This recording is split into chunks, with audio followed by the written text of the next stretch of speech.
Bom sábado para vocês, pessoal. Bom início e término de trimestre, né? Terminamos a lição de Hebreus, vamos começar um novo período estudando o livro do Gênesis. A lição de hoje e a da próxima semana são lições introdutórias, tanto que, se vocês repararam, o título da lição traz uma referência de parte 1, parte 2. Qual é o objetivo do livro de Gênesis, antes da gente entrar na lição propriamente da semana, mas o que é a Gênese, o que é o livro da Gênese humana, o livro do Gênesis? A história bíblica ela está intimamente relacionada com um povo em específico, que é o povo de Israel. O livro do Gênesis, ele é para o povo de Israel a descrição da sua identidade.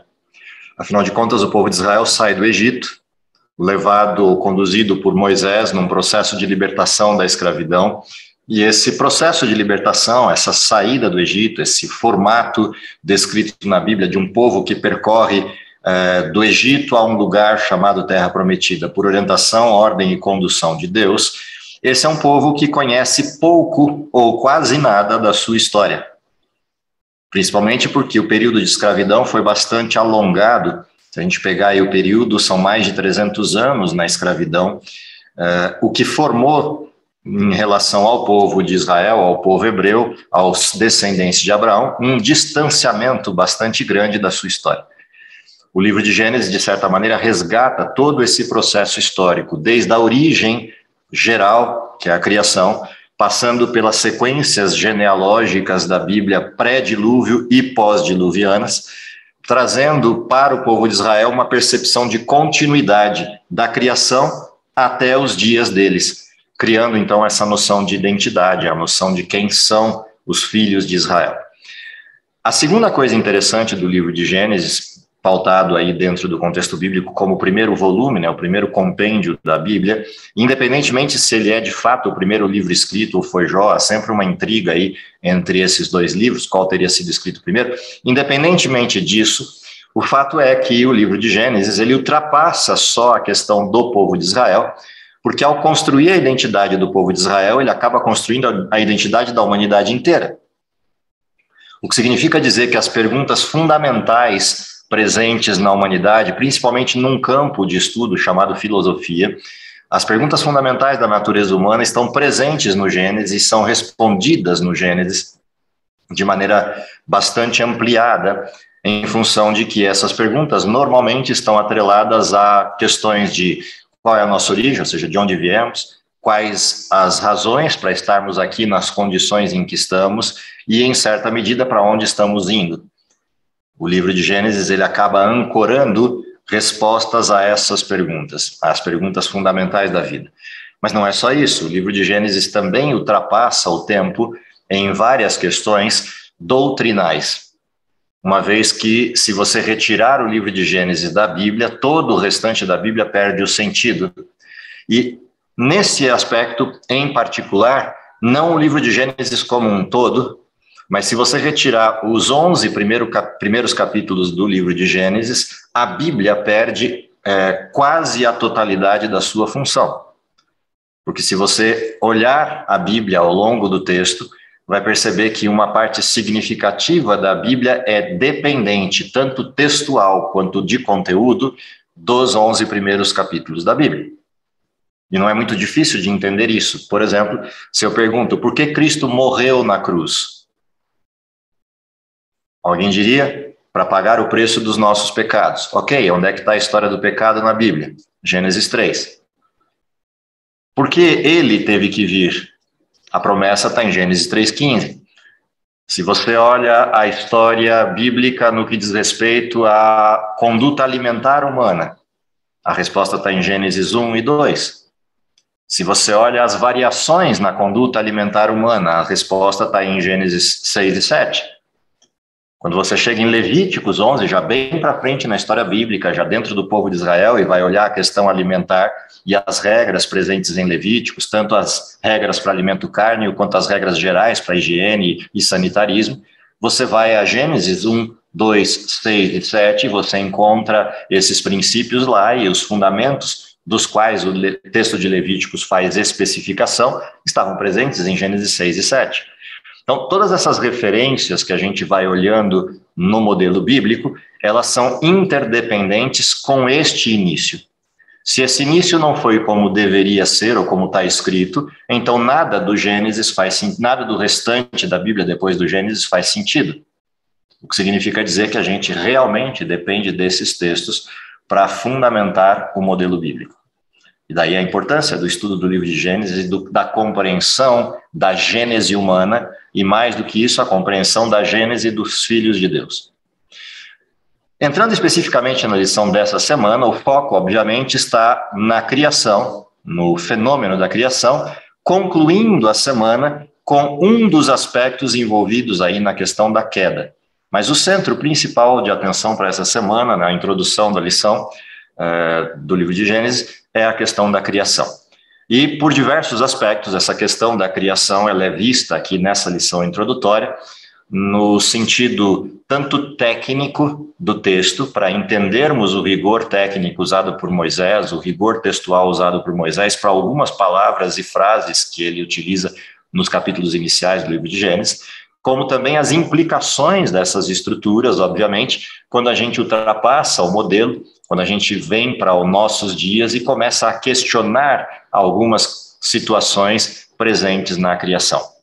Nós vivemos numa época do mundo em que a teoria vigente, no sentido da academia ou do modelo científico, é a teoria da evolução, o que exclui, no sentido primário, o relato do Gênesis como um relato verdadeiro. E essa exclusão, essa percepção de que o relato do Gênesis é apenas uma metáfora, ou a aplicação de que o relato do Gênesis não faça sentido, dado o contexto da ciência de hoje, essa estrutura traz problemas bastante substanciais para o modelo bíblico como um todo.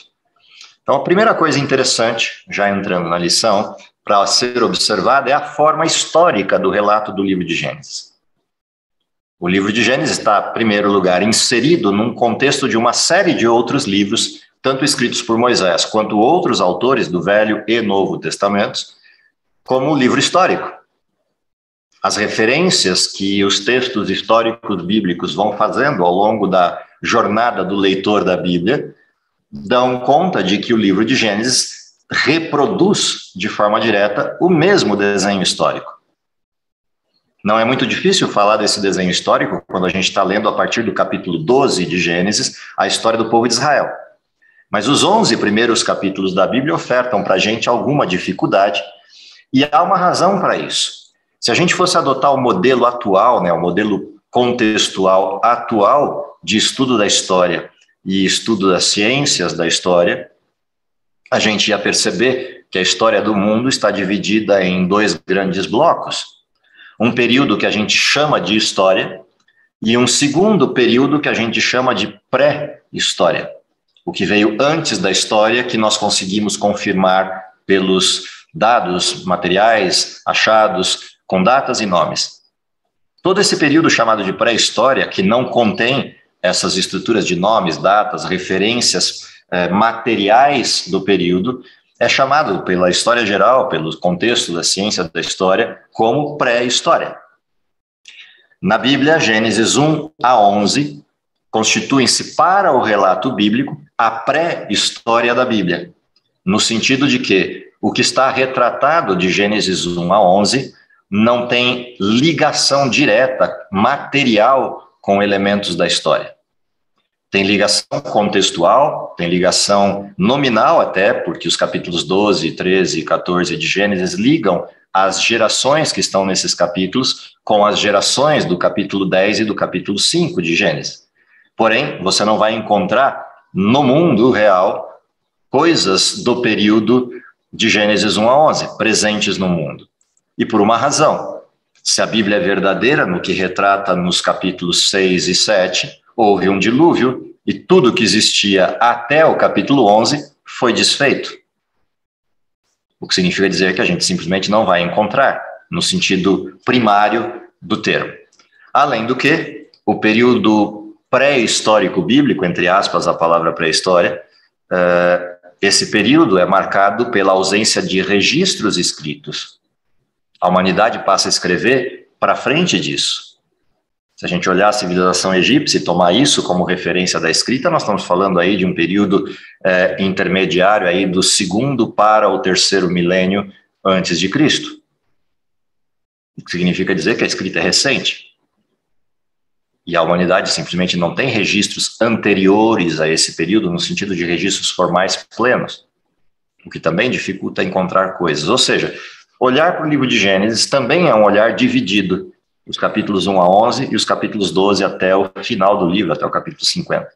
Ou seja, o livro de Gênesis também tem uma divisão que complica a leitura no século XXI, uma vez que ele traz uma porção considerada pré-história do Gênesis.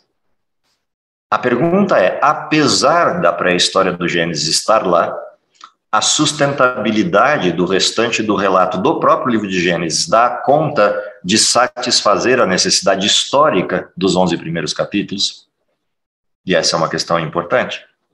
O fato do livro de Gênesis ser sobrecitado na Bíblia, em vários outros livros da Bíblia, faz do livro de Gênesis um relato não somente histórico, mas um relato necessário dentro da história que acontece depois, porque ele dá sentido a essa história.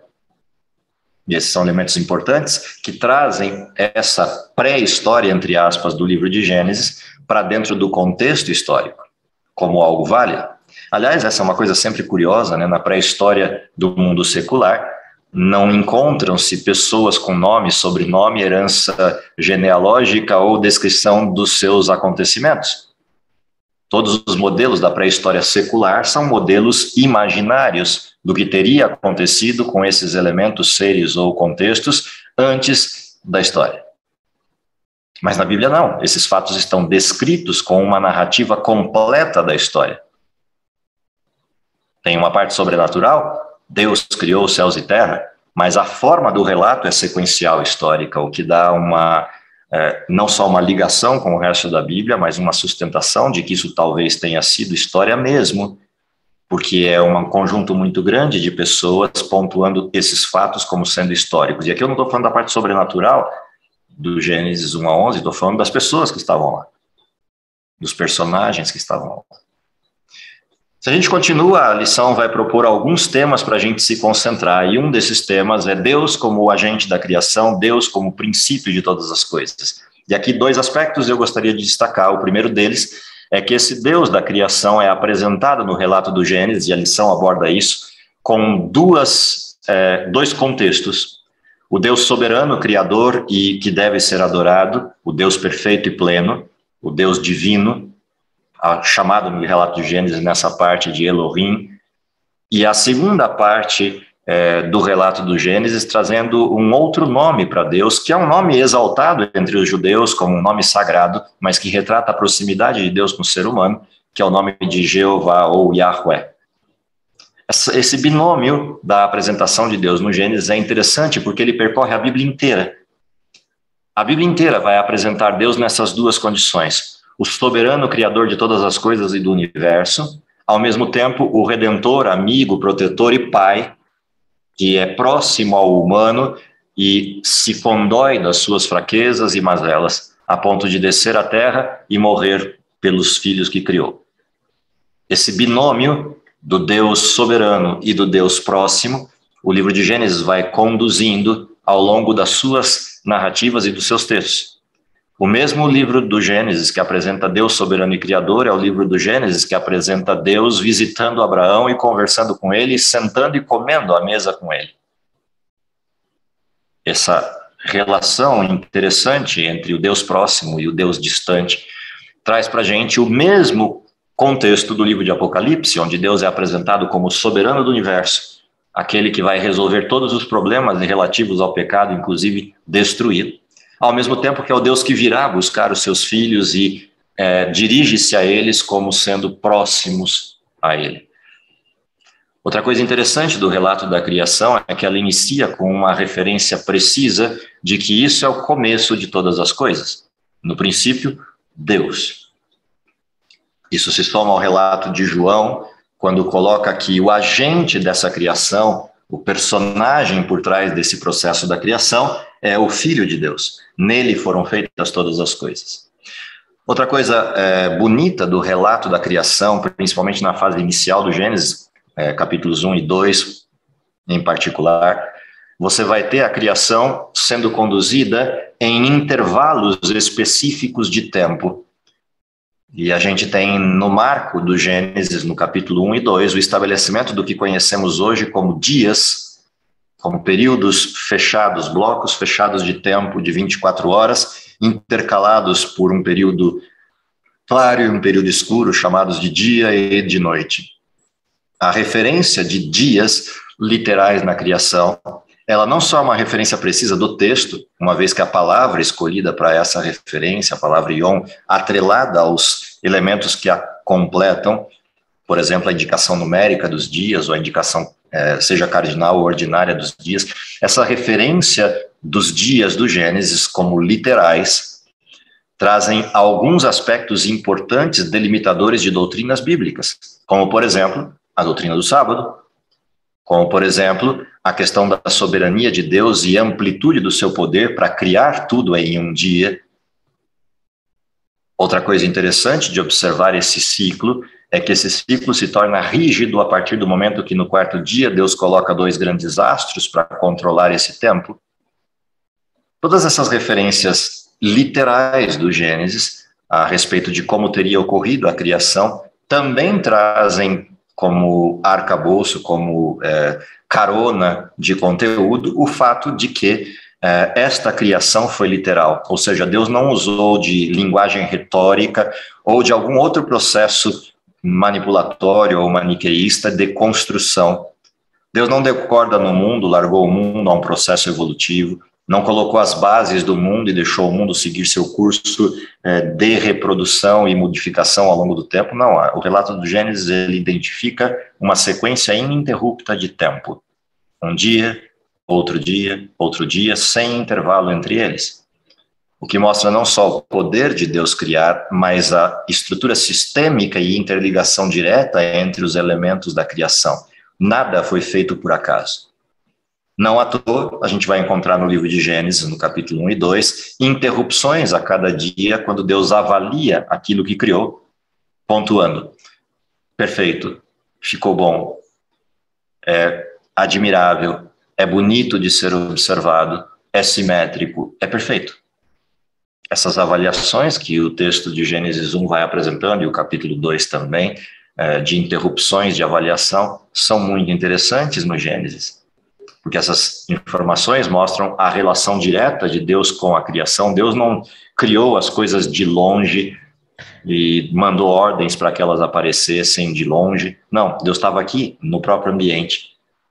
Quando as coisas foram criadas, estavam à frente dele, e assim que saem das suas mãos, ele exclama: perfeito, muito bom, completo.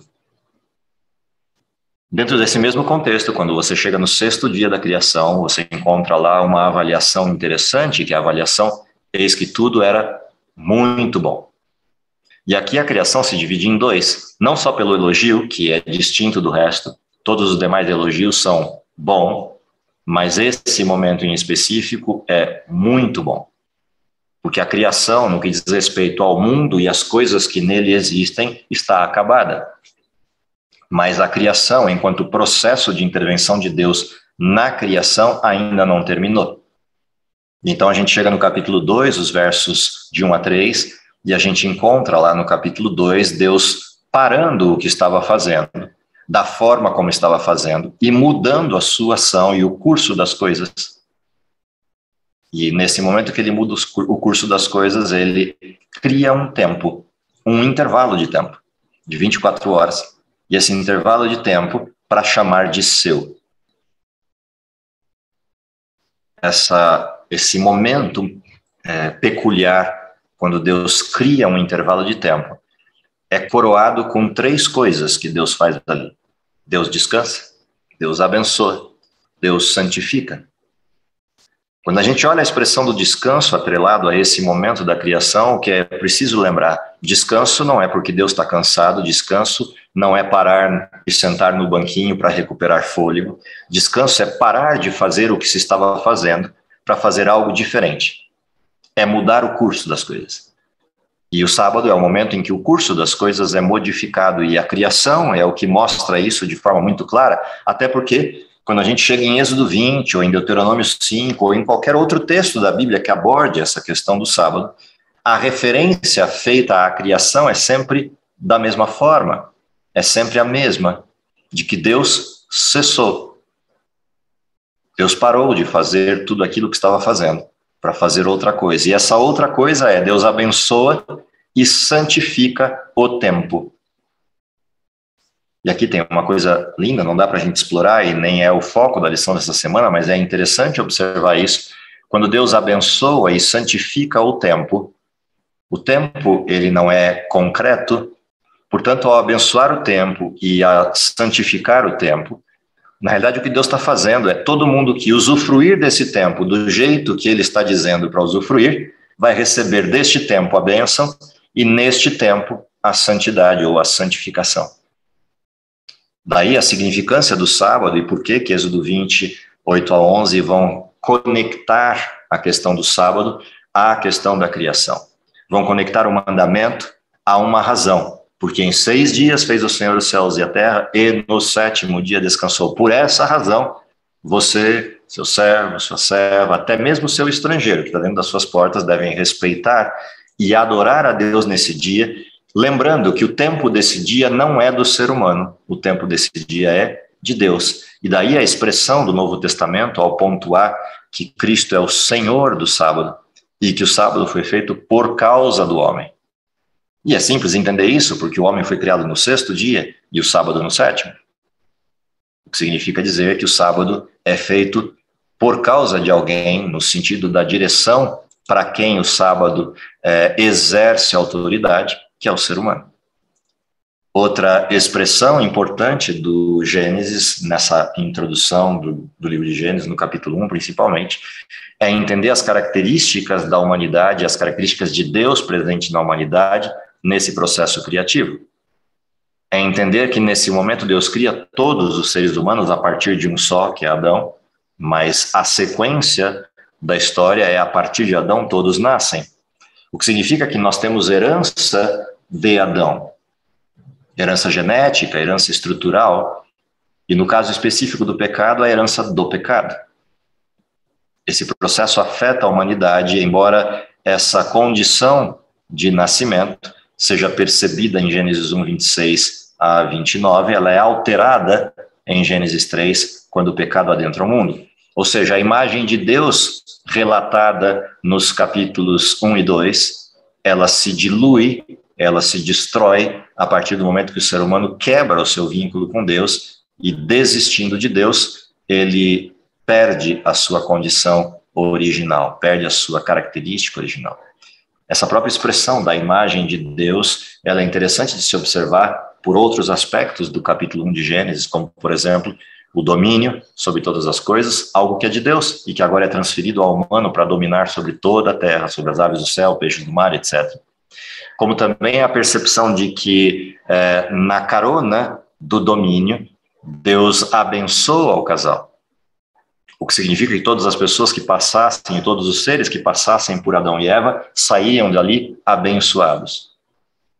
Mas o texto não para aí, a gente percebe que Deus fez algo mais de semelhança com ele. Deus deu ao homem a possibilidade da geração intencional da vida. Diferente dos animais que se produzem por instinto, o ser humano pode escolher. Ele delimita a sua sucessão, a sua genealogia a partir de escolha livre. Portanto, é um ato semelhante ao de Deus em criar. E são semelhanças guardadas com Deus, a imagem de Deus presente no ser humano. Esse ser humano é criado uno e indivisível. Deus sopra nas narinas fôlego de vida, e aquele boneco inerte feito de barro agora se transforma ser vivo. Em algumas traduções, alma vivente, mas a palavra é uma só por trás dessa estrutura, que é a palavra nefesh, se torna um ser íntegro e indivisível. essa estrutura, ela persiste a Bíblia inteira e inclusive molda uma série de doutrinas. A doutrina da mortalidade da alma e não da imortalidade da alma está presente no contexto de Gênesis, capítulo 2, quando esse ser indissolúvel, esse ser uno é criado. Portanto, quando morre o homem, o pó volta à terra e aquilo que Deus concedeu, que é a vida, o fôlego de vida, volta para Deus, que o deu. Salomão aborda essa questão de forma muito precisa. Isso só para pegar alguns exemplos de coisas que estão presentes no Gênesis e que moldam doutrinas na Bíblia. E é exatamente por causa da mortalidade da alma, da mortalidade do ser como um todo, e por alma aqui entenda alma vivente e não um ser fora do corpo, a mortalidade do ser humano no sentido pleno é a que redunda na necessidade de salvação por intervenção de Deus. O que significa dizer que esse processo da queda do ser humano trouxe consequências, e uma dessas consequências é a morte, e a única solução para isso é a intervenção direta de Deus, para que essa questão se resolva. Ou seja, olhar para essa estrutura do Gênesis é olhar, de fato, para a nossa identidade completa e entender todos os aspectos ligados a esse processo. A gente também vai ver no Gênesis, no capítulo 2 de Gênesis, como última referência, a constituição de família, a constituição de matrimônio e as referências dentro desse pacote. Por exemplo, em Gênesis 2, você vai ter a forma como a mulher foi criada, o processo da idoneidade entre homem e mulher, entre o contexto de os dois estarem igualados lado a lado, não por uma igualdade basal, mas igualados no propósito. A existência dos dois fazia sentido em conjunto, no processo familiar, e não num desenho isolado. Fomos criados como seres relacionais, e isso é outra característica de Deus presente no humano. Fomos criados para relações, para nos relacionarmos. E a primeira dessas estruturas relacionais é o núcleo familiar, estabelecido em Gênesis 2, no final do pacote. Mas não só isso. As referências e ordem do processo matrimonial também estão presentes ali. E isso é importante de se observar no relato do Gênesis. Ou seja, a introdução do livro e a introdução que a lição faz do livro é mostrar esses assuntos principais presentes nessa narrativa do Gênesis, com um foco específico para a narrativa de Gênesis 1 e 2, com algum detalhamento esporádico de outros textos dessa mesma referência inicial da Bíblia, para mostrar para a gente a importância de se estudar Gênesis e todas as decorrências desse livro no restante da Bíblia. Eu espero que a lição desse trimestre sirva para a gente como um processo, em primeiro lugar, de recuperação da identidade, da gente voltar às bases e entender de onde viemos, por que estamos aqui, quais eram os propósitos de Deus e o que perdemos a partir do pecado. Mas não só isso, entendermos a íntima relação do Gênesis com todo o restante da Bíblia, revelando para a gente constantemente o propósito do restante do texto. Vai ser um estudo interessante nesse aspecto, vai ser um estudo empolgante pelas questões, algumas questões históricas que o livro vai trazer, mas principalmente uma questão básica do livro de Gênesis é que a gente depende dele para interpretar as Escrituras. Deus abençoe vocês, tenhamos um bom estudo na semana e um bom estudo no trimestre. É o desejo para todos vocês. Até a próxima semana. Vamos orar? Querido Pai que está no céu, te agradecemos pelo dom da vida, te agradecemos porque não vivemos à deriva nesse mundo, mas temos a certeza de que por trás de todas as coisas temos um Pai amoroso que nos criou no passado, que deu a nós propósito e principalmente um Pai que deseja ter-nos de volta à sua casa e à sua mesa. E por isso pedimos que no estudo da lição desse trimestre possamos recuperar não somente a nossa identidade, mas também recuperar a percepção da necessidade que temos de voltar para casa e breve, o mais rapidamente possível. Dá-nos a iluminação do Teu Santo Espírito para compreendermos Tua palavra, é o que lhe pedimos por Jesus. Amém.